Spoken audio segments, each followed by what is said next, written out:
For the last 10 years, we have been building modern gaming PCs with DDR4 and DDR5 memory, but we think going back in time in this given market might be a decent option to consider when building a gaming PC. This right here is DDR3 RAM, which is something that Matt and I were building with well over 10 years ago when we were starting out YouTube and before that, and we think that it might be time to give it another chance since the market hasn't quite caught up with DDR3 pricing. So in today's video, we tried to find the best DDR3 CPU we could, the i7-4790K, to fully see, can you utilize DDR3 memory with a CPU like this and actually game in 2026? Now, of course, with DDR3 being so old and also just the platform in general, we had to go used, and that's why we suggest looking at multiple marketplaces. And that's why we're going to tell you about our favorite place, Jawa.gg. Let's see what's on the news today. Breaking news! We are live here in Ramville where we can confirm that the PC market is still cooked. Experts are telling us that right now is a great time to sell your used hardware on the PC market because prices are at an all-time high. I guess I could sell my used parts, but where do I even go for that? Well, it's obvious. It's Jawa.gg. Wait, did he just hear me? Hello? How did you get in here? Well, that's not important, but what is important is saving money on your next gaming PC with Jawa.gg. Selling any component on Jawa is as easy as it gets. Upload and create your listings, and Jawa will auto-generate the specs for your component. Once it's sold, Jawa sends you a shipping label, and shortly after, the payment is sent your way. I mean, that does sound pretty easy. I feel like I should probably check out what other people are selling too, but once again, why are you here? That doesn't matter, but what does matter is how you can save even more money when shopping on Jawa by using code TOASTY10 on checkout to save 10% off up to $10 on your first purchase. Well, I guess I'm sold. I'm heading to Jawa, and thanks to Jawa for sponsoring today's video. Now, let's get back to it, shall we? So you remember how we told you the used marketplace is the way to go, and we got this entire combo used, and this is something that's pretty common. A lot of people will upgrade their system with a new motherboard, CPU, RAM, and then they'll just take the old stuff out and literally sell it as is. I see it all the time, every single day when I'm shopping, and I think you can find some really good price to performance, and we paid $179 for this. This is the i7-4790K under a Arctic cooler that's not quite a tower cooler, it's kind of just like a high profile air cooler, so probably could have a little bit better performance with the tower cooler, but we're gonna try to run this. We got this very beautiful looking RAM. This is actually some older Gil RAM. They're 4 gigs a piece, so we got 16 gigs total. It is gonna be dual channel, even though there's 4 sticks, but it looks really nice, you gotta admit, unlike DDR5 where you can't have more than 2 sticks really. And then this motherboard's actually a pretty high-end board. It's a Gigabyte Z97X SLI, so that used to be a big selling thing back in the day, was you can run multiple graphics cards, but it also came with one last thing, and that was with this little NVMe down here. This is a Western Digital 256 gig SSD. We're going to be adding an extra drive that I'll talk about in a minute, but $179 for this whole entire combo. Just to buy 16 gigs of DDR5 right now, it'll cost more than this whole combo did. So let's talk a little more about that i7-4790K. It is a 4-core 8-thread processor that came out all the way back in 2014. It's socket LGA 1150. It has a max TDP of Intel's rated 88 watts. The CPU by default operates at 4 gigahertz and it can boost up to 4.4 gigahertz. So actually fairly well in the modern standard. And it's pretty crazy, the CPU launch price was $350 back in 2014. And obviously this is a little bit less cores and threads than we normally are used to. Usually we're going with things like newer i7s that are like 20 core, 20 thread, or i5s that are 12 core, 16 thread and crazy stuff like that. So this is going to be more like a modern i3 to our knowledge, but there could be some hidden performance here. And the main thing is the fact that we spent $400 on a fully custom built PC. Now, the funny thing that Jackson forgot to talk about is that this combo came with a graphics card. It came with a GTX 960, which Jackson actually, once we bought this combo, took the images from that listing, listed it on eBay, and sold it for $32 to even up our price performance with this build, because the 960 wasn't gonna cut it to test this platform, and we'll talk about that GPU here in a second. We have all the footage here on screen of Jackson shipping it, setting up the order, getting everything fulfilled, so we did actually get that money back. This isn't us just estimating the actual value of that graphics card. We got that off the cost of this build. Now, our combo did come with that SSD, and Jackson mentioned we're adding a bit more storage here with this Toshiba 1TB hard drive, which was made in April of 2018. It's actually newer than our CPU here. That's great, but 1TB storage on a hard drive will be good for older games. I will say newer AAA titles, we've noticed some issues with hard drives, and that may be a video in the future we dive into, but this will still still be fine for mass storage, saving a lot of files and stuff, and then loading our main important games on the SSD. Now, typically for a power supply, I recommend you buy one new, and this is a new power supply, but the power supply we are using isn't the one we originally planned for this video, just because, well, we don't have one on hand right now, and it took a while to show up, and we didn't want to wait any longer, so we went with this 80 plus bronze power supply from Raid Max, which is their 700 AC. So RX 700 AC, 700 watt power supply, gonna be way more watts than we need for this build, but actually will be very nice when we test a higher end GPU with this combo later in the video, so stay tuned for that. But if you are building a new gaming PC or copying this combo at home, we recommend one of the Raid Max Cobra power supplies or the Roswell VSB that we use a lot, 650 watt or even 750 watt if you want a little more wattage. Now for the GPU that's going to test this CPU. This is an RTX 2070, which after minusing the $32 we got from selling our old GPU was $109, which is really good price performance for a GPU like this with 8 gigs of VRAM.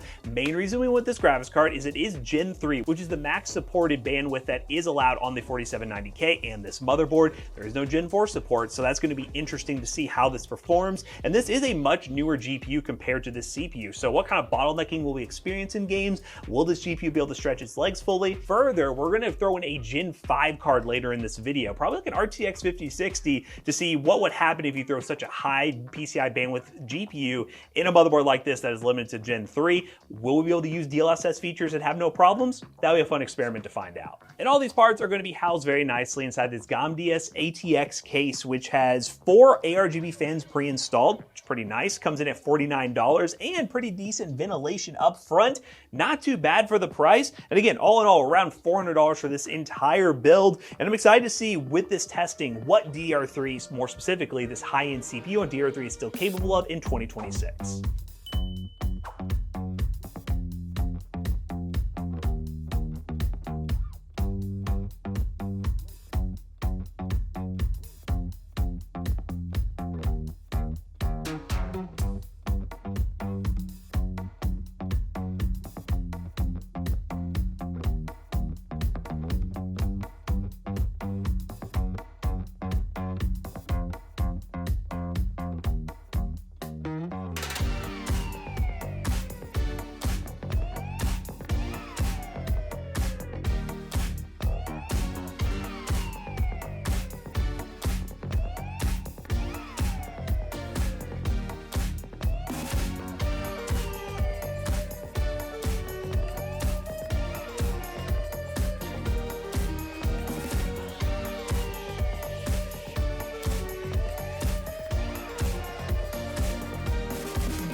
All right, so Matt realized something fun. He's loading up Cyberpunk right now to show you guys again, but we think we are thermal throttling and shutting down.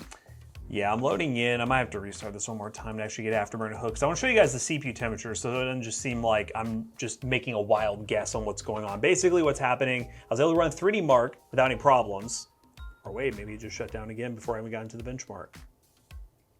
Okay, no, okay, never mind. Whew. I was like, my theory is not gonna work if this is the case. All right, so we're in Cyberpunk. It's not gonna have the overlay up, but I think this will be, oh, there it is, cool. So right now we're in Cyberpunk, about 87% usage, 80 degrees Celsius. Nothing too crazy going on right here, but it's not really doing much. So it's just kind of sitting at the menu, pretty high usage. But when we go to run the benchmark, which are on high settings, go to hit run, immediately the CPU starts getting, okay, now it's not getting super warm now. It's gonna make me look really stupid if it doesn't. It's like artifacting. Wait, that was getting high again. 88, 90, 91. Oh, it's actually gonna run though. I think, and 99. 99, and then it shuts down. So I think it's hitting 100C and shutting down. But also, Jackson did point out, seeing that like kind of weird like artifacting going on here. I don't really know what could be the issue because it is hard locked up. I think it's gonna either restart or not restart this time. Well, we have a easy attempt. Hopefully it's not like the GPU or something, but ID Cooling, shout out, they sent us a ton of coolers. I think this cooler is like 15 bucks. They're very cheap. It's like a 100 millimeter, but we'll throw that on real quick. Just try to run the test again, see if it works. All right, we are playing in Battlefield 6, believe it or not. This motherboard actually does have some TPM 2.0 and Secure Boot. And let me show you guys those settings. So obviously we'd have to throw on that tower cooler. I think whoever was using it before was either playing older games that weren't as CPU intensive, or maybe they weren't gaming. But we're running 1080p. We're on the low preset with DLSS set to balance, because of course we got an NVIDIA GPU, but 1080p borderless. We're 400 bucks into this. I guess slightly more with the tower cooler. Those tower coolers are worth about 14 to 15 bucks, I'd say. But so far, it's not too bad. The temperatures are way better. Way better. We were idling in like, what did you say, it was like 70? 70s, 80s. Pretty bad idle. But yeah, and you know, there definitely is like a little bit of, I would almost describe it as like input lag. It's not... The frame's starting to drop a bit, yeah. Yeah, it's not like insanely terrible so far. Like I would still say this is playable. But how playable is it? Like, can I hit a shot? Ooh, I just got someone through someone, I think. That's my bot, that's my bot. Yeah, it's very clear we are CPU bound because the CPU percentages are quite high. Pretty high. Yeah, and obviously we'll really see that when we play some other games that are like a little more CPU demanding, like Fortnite, for example, Counter-Strike, you know, Overwatch, games like that. We'll definitely see kind of the limitations of having an older CPU, but what I think is interesting, I kind of had a shot, is I don't really think the RAM holds us back much. Like even with it being DDR3, it's kind of something we've seen is that there's not like major differences between the generations of RAM like people would think there might be, at least not for gaming. And it's kind of inferred. It's really hard to even test that. The only scenario we were able to test, and there are some, I know, boards that, I'm trying to figure what generation. I think 6th gen, there were some DDR3 boards where you were able to test with DDR3. But for the most part, it always seems to have been, you jump a RAM generation, you're more or less just benefiting from the CPU that comes with it, not the actual generation of the RAM. And also, like, you know, with that new CPU, you may be getting like Gen 4 support if you happen to have like a 30 series card or something even newer. So yeah, there's other things at play rather than the new generation of RAM that are helping you get that more performance. And that's another thing too, is I know there's gonna be some comments, they're probably gonna miss this part. There probably is some better DDR3 CPUs out there, like maybe one of the extreme CPUs that are like 5000 or 5th gen, or one of those maybe like a 6th gen i7 if there is a DDR3 board out there. I would say that, you know, one of those would be better, but it probably would not be very cost effective. I feel like this was probably about the best we could do. I think we got a pretty good price in the combo. The fact that it's now running good too. I was scared earlier that we might have had a bad part, but it looks like it was just the temps. I mean, I would say, 4790K was a refresh of the 4770K, which was already surprisingly a pretty big uplift. When it came out, it didn't seem like it, but long term, it's definitely become a CPU that is a good uplift over the 4770K. So 4790K, really, in terms of consumer level hardware, would be probably the last greatest DDR3, and that's kind of the reason we went with it. Yep, so we can definitely see that Battlefield, it not only does it launch, it runs actually pretty good at 1080p. We're not even having to do 720. I feel like a lot of systems recently, we've had to go down to like 720p if they're a cheaper system. We didn't have to do that with this. We just used some normal upscaling and we're good to go. So now I think let's throw it to a more CPU specifically bound game like Fortnite. All right, guys, we're in Fortnite, and I am falling at the very end of the map. Let's go into settings here. So we're currently running 1080p performance mode, limited frame rate, far view distance, and no textures. Let's see what we can do here in Fortnite. Now, I will say, every time we've tested Fortnite with those like older like STG like pre-builds that use like the 4770. It seems to be a stuttery experience. Like it normally wasn't super smooth. This feels like a very dangerous drop. But this so far, we haven't landed yet. It's at least stable. We'll get our little FPS counter going right. Seems oddly promising. Oddly promising. Maybe the GPU does have more to do with it than we would have thought. I'm scared. A little crazy. It's actually, I'm actually surprised to how I thought Fortnite was gonna be the one that'd be a little bit stuttery and low FPS. I think part of me feels like it was worse than it was because a lot of the systems would have a pretty poor RAM configuration. And a poor motherboard too. Yes. Like this board is actually able to let this 4790K like fully do it if it's boosting 4.4. Exactly. Instead of some like old pre-built board that was from like an Optiplex or something that's really cut down. Oh my gosh, the sword I've been waiting for. Ooh. Yeah, this is definitely playable. Not too bad.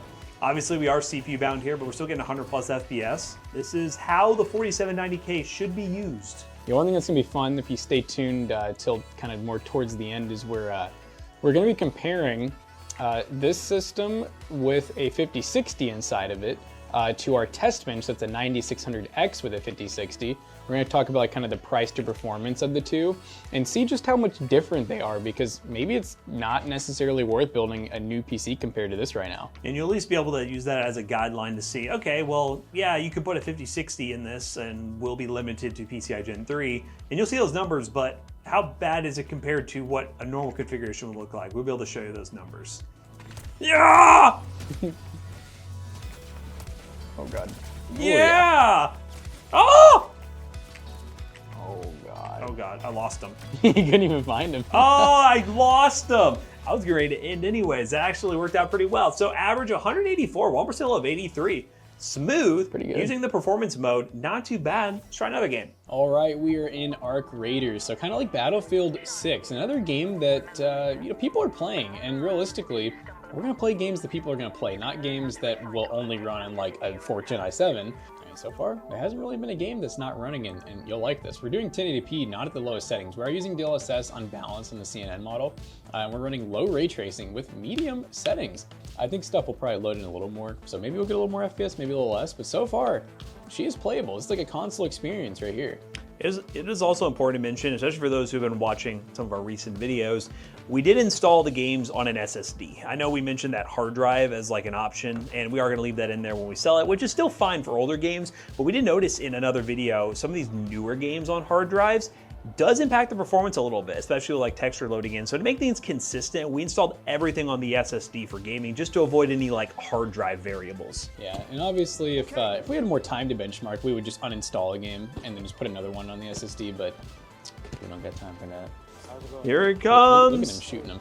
What if I just took him out? What if you just took him out right now? It's really messing him up. I'll help him. Oh, I thought it was... That thing is insane. It's pretty scary. It was nice knowing you, brother. Oh.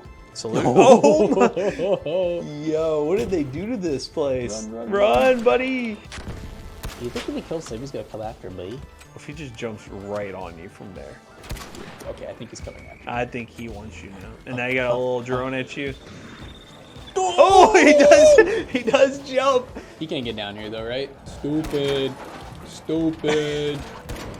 Stupid. Oh, maybe. Oh my gosh, maybe I could kill him. I think you might actually be able to kill him. Dude, let me see your little red thing. I'm just assuming it's like his weak spot. It does scream weak spot. No, where are you going? Come back. Oh. Ooh. Nice. A one shot.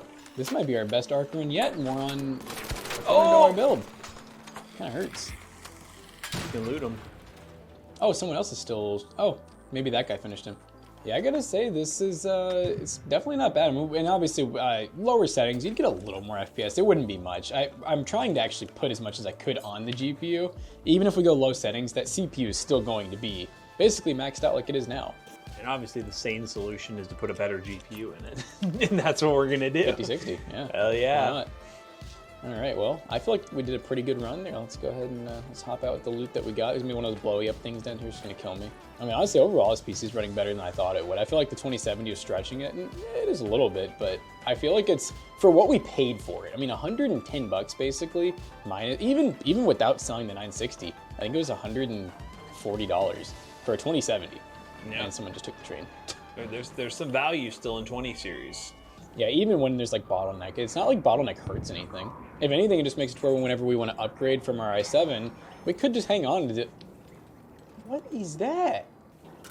Oh, it's bad. It's What bad. in the He was jumping at you. Don't let me. Calcer's not gonna like editing that. No, he's. It was a tick. It wasn't the spider Okay, it was a tick. Although I think is a tick in the spider family. Is it looking at maybe. Bruh. Bro, We're in a horror game right now. Calcer said, "I'm not playing this game anymore." All right, so now we have one last game. We got should be Overwatch, right? Overwatch 2? Yeah, we got Overwatch 2. So one more kind of like Fortnite-esque game. Should be mostly CPU bound. I think it's gonna run great. All right, gamers, we are now in Overwatch. Just Overwatch. It's not 2. It's just Overwatch. Not anymore. And we're currently running 1080p, a limited frame rate, and we're on high settings. Obviously, older game, one that should run, I mean, perfectly fine. I will say it is getting a little bit of like load-in texture lag, where like once it initially gets into a map, the CPU is really high on usage, but I'd imagine once I'm here for a little bit, it'll start going down just like it did when I was in practice range waiting. So one of the downsides with an older CPU, and also we are really doing, oh goodness, high FPS numbers here. So I'm gonna give it a second to chill, because I really do think after just a few, it should chill out a bit. It's kind of like that Fortnite first load-in, you know? Yes. Oh, I almost got him. But yeah, Overwatch. Formerly the artist known as Overwatch 2 is now Overwatch. And bunch of new characters, I heard. 5 new characters. 5 new characters. All right, here we go. Now it's chill. Look at this. Yeah, now, we went a little stutter here, but let's go ahead and do page up now. I think this is a good spot for me to try to cook.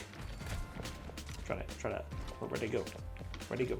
I already lost it. 1% low, 6. 6. That's micro stutter right there, ladies and gentlemen, Yep. which means I personally, when you have frame rates this high, I would cap the frame rate a little bit. I think that's probably the problem, is it's not doing a job handling that slightly higher frame rate of like 200 plus. I'd probably be looking around like a 144 to keep things a little bit smoother. And I might actually do that here in just a second if I can third party this. Yep, stutter. Oh. Every time you think it's going to be good, it's like, Oh, and then someone got me. I'm going to stutter one more time. So I can do this real quick. Let's go to general, maximum frame rate. Let's do like that's a weird number, but 148. And let's see if that 1% low holds. Oh, still slight stutter there. Still that little micro stutter. That is the kind of stutter in an esports title that might annoy you if you're a really competitive shooter. It's weird that we're getting them, because like the FPS is so high, it seems like we shouldn't. It could still be too high, theoretically, which is weird, but depending on how the game is utilizing our hardware. No! We'll keep dying over and over again. Our CPU just keeps wanting to go back up to near 100%. So this is a game, again, we were wondering if there would be more CPU-bound games where we might have some stutters. And this is one, at least on paper right now, causing some problems. Hey, I killed someone. Demo man. Yep. There's a lot of Overwatch comparisons we can make. It's almost like they copied. I'm gonna call it there. I'm gonna say an average 140-ish. I mean, we're getting close to that cap of 148, but we still just get those little micro stutters, which could very well just be this game engine not really liking this slightly older CPU. But for the sake of testing, what we're going to do for the fun of it, and logically, this makes just so much sense, right? Let's put a modern GPU in here. And not that the 2070 is not modern, but let's put like a Gen 5 card in there, like a 5060. See what happens. Run back a couple of the games that we've already tested, see if there's a difference, if we're seeing anything at all. Maybe the DLSS will be better in a game like Battlefield and we'll get more frame rate. We'll run those tests and see if there is a difference, and then compare it to our test bench to see how bad the bottleneck actually was. All right, guys, slotting in the RTX 5060. This feels wrong and evil in all regards, but we're gonna test it anyways because I'm curious. What will this Gen 5 GPU perform like on a Gen 3 slot with DDR3 memory? Let's get this installed and we're about to find out. All right, guys, so we got that RTX 5060, and I'm gonna check that VSync isn't on here. Bit of video or graphics. That would help. It's no, off. VSync is off. All right, this is interesting. We're almost at like a locked 60 cap. It seemed like. Okay, so before I feel like what were we getting about this? 58 average with a 1% low of about 40. This is almost worse. This is almost worse, which could be the PCI bandwidth limitation, because we are a PCI 5.0 by 8 card in a Gen 3 slot versus the 2070, which I'm assuming is Gen 3 by 16. Yeah, it is. Yeah, all the 20 series cards are Gen 3 by 16, which is what this PC is max capable of, is Gen 3 by 16. It's interesting though that, I mean, I think this is within margin of error, with basically it's just showing this i7, its ceiling pretty much is the 2070. Yep. If we were to throw like a 2080 in there, for example, and it's like a more semi-CPU bound game like this, which a lot of these games aren't even really CPU bound, it's just they want a little more CPU than this. Oh, even saved. It seems like it's going to be about the same. It's yeah. not worth buying another GPU.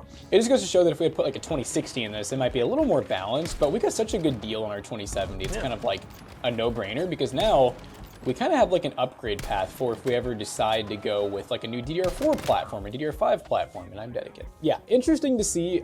It seems like usages across the board are about the same. That maybe the 5060 is being used slightly less than the 2070 was, because it's just it has a little more headroom than a 2070 for sure, but interesting to see. No real difference. So I am gonna have Matt try Overwatch, because that's a game that was more CPU bound anyways, rather than Battlefield being kind of more GPU. So I'm curious to see if we're going to get the exact same results where it's still kind of a stuttery mess because of our i7, or will the 5060 help at all with Overwatch? All right, guys, Overwatch 2, once again, just to verify settings, we are running, God, they changed things and it's throwing me off. Our boomer all the way to the Video, left. yeah, it is. So 1080p, unlimited frame rate. Well, actually, it's limited to 300, but that's what we had last time, which is fine.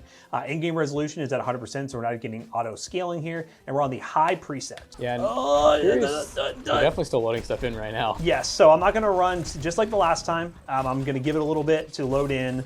I don't know why this game does this. Like, at least, if you're going to need this kind of load in, give me like a shader like screen. Yeah, so you know what's happening. Yeah, like at least tell me what's happening. Or at the menu, just say, hey, we're gonna load shaders real quick. Everyone else is doing it. Looks like it worked. Yep, so it's chilling out a little bit. Let's go ahead and do page up. Last time, I think we had like a 200 plus FPS average with a 1% low of 6. Yeah, and eventually, if you remember, we did cap the frame rate, so a lot of that benchmark will show the capped frame rate, but if you watch the beginning of the benchmark, that's what we were hitting. It was running about like this with getting close to 200 FPS, so it is interesting. This might be the second game in a row where it almost looks like the performance is the same or slightly worse. Yeah, which, this is a different map. I wasn't able to get the same map for Team Deathmatch, so, but I don't think there's that big of a variance in maps in Overwatch. Could be totally wrong. But the 1% low is really what matters here. Like these FPS numbers, realistically, especially for the price of the PC now with the GPU upgrade, I would not be happy with these little stutters and lockups, especially in a really competitive game like this. Go away! And I'm dead. Lock up. There you go. I'm not saying that would have saved me, but hey, average of 165, this is actually worse. But I'm still just thinking it all comes down to a CPU bottleneck here. But I do have some numbers to share with you guys before we go to the outro that'll tell you what the actual bottleneck was like with the GPU, because we did put it in a test bench with a 9600X and ran 2 benchmarks to see what the difference between a non-bottleneck 5060 and a clearly bottleneck 5060 can do. And those numbers are, in Cyberpunk 1080p high settings with no upscaling with a 9600X, the 5060 got an average of 122, a minimum of 102, and a max of 148, while with the 4790K, we ended up getting an average of 83 with a minimum of 59 and a max of 110. Now in 3D Mark Time Spy, on the more expensive test bench, the 9600X with the 5060, we got a total score of 13,072, which is a 9 cents per point score, which is not too bad. And that was kind of like a theoretical build. We basically priced it out with like a micro ATX case and all the parts you would need to actually make it a complete build, kind of like our i7 PC here. And the score breakdown was 13,980 of it was the RTX 5060, 9,558 was the 9600X. Now for our i7 4790K with the 5060, we ended up getting a 6 cents per point score with the total being 10,577. So not too far behind, mainly because the GPU score was almost the same, 13,835. The CPU, the i7, got 4,532. So about half the score that the 9600X got, but it's interesting to see that technically there's a pretty decent value proposition with the 5060 build, just it is a little odd. Yeah, a little odd, and in actual games like this that are already CPU bound, you're still gonna see that CPU bottleneck, but it was cool to have those baseline numbers to show you guys what a unlocked 5060 performs like versus the scenario it's in right now. So let's go and wrap this video up.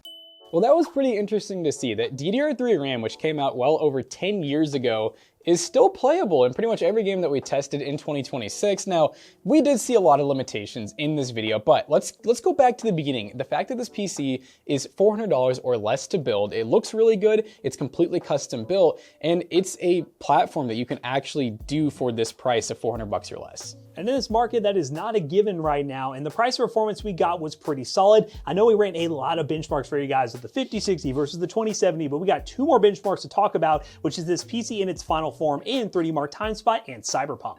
Cyberpunk 1080p high settings got an average of 75 FPS, a minimum of 60, and a max of 94. And in 3D Mark Time Spy, we got a score of 7,826, which is a 5 cents per point score, which that's pretty crazy actually for a build that's older like this. The GPU definitely carried this build quite a bit with how cheap we got it for, but at the end of the day, remember too, we were testing a lot of 2026-esque games. We didn't really go and test like Half-Life, Team Fortress, Garry's Mod. We didn't test a ton of indie titles like Peak and stuff like that. And this PC would definitely be way more suited for those, but our main goal here was just to see, are the mainstream games that people are playing in 2026 still doable on DDR3? And the answer for the most part is yes. So if you guys want to build this PC yourself, maybe copy a DDR3 PC for 2026, use those links down below. They are affiliate links, and they will help us out. Let's know if you're rocking a CPU like the 4790K, or maybe you're rocking some AMD FX, stuff that runs on DDR3. Are you having a good experience, or are you tempted to upgrade? Maybe RAM prices hold you all off. I want to hear from you guys in the comments down below. But as always, we hope you guys enjoyed today's video. If you did, make sure you check out our other 2 YouTube channels and also our twitch.tv/toastybros, and do not forget to like, comment, and subscribe. See you guys in the next one. Bye-bye.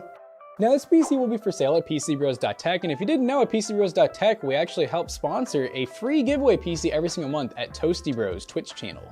We stream every second Friday of the month. Just missed our 48-hour subathon, which hopefully was good. We're not doing it now, but hopefully it was good. We'll see. But you can win a PC every single month over on twitch.tv/ToastyBros with the help of PC Bros, or just buy a PC today and use code Toasty Bros on checkout. You will save 3% on your next purchase. See you guys later. Goodbye.